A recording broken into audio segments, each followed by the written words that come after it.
My family never had a group message chat before, but now we do. So What's it going to take for all of us to get together on WhatsApp? Oh, just a global pandemic.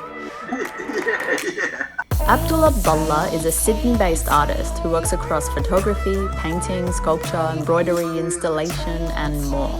And he was recently in the States for work where he got a little bit stuck in Los Angeles, just as things began to go into lockdown.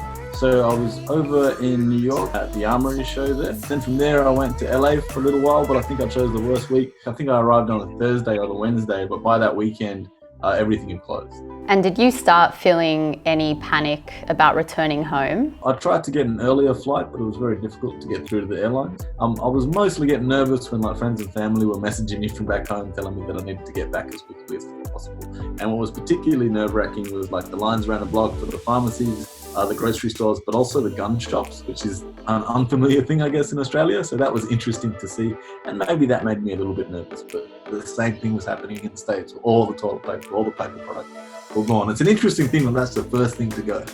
I mean, it's funny that people are thinking about their shit first and foremost. Yeah. I don't know what that says about humanity.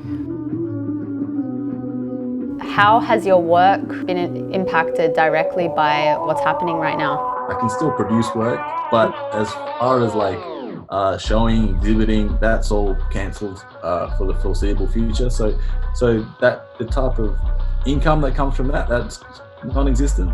But then I really feel for my friends who are in hospitality and stuff like that, who are immediately impacted. One of the things with art is you kind of get used to the riding that wave. Where are you at emotionally and mentally? I guess I'm very nervous about what's going to happen into the future and how long this is going to last for, as well as the feelings of isolation, the fact that so much of what we do relies on this social behaviors and meeting people and that sort of exchange.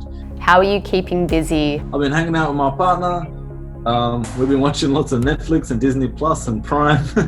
Well, I've got big plans to produce stuff, but I haven't produced anything yet. I haven't sketched any ideas out so far. I've just watched Netflix. So maybe I'm very optimistic in the way that I'm talking. But so far I haven't had the motivation to really sit down and make work. And it's difficult without knowing that those deadlines that were there aren't there anymore. So there's not that pressure.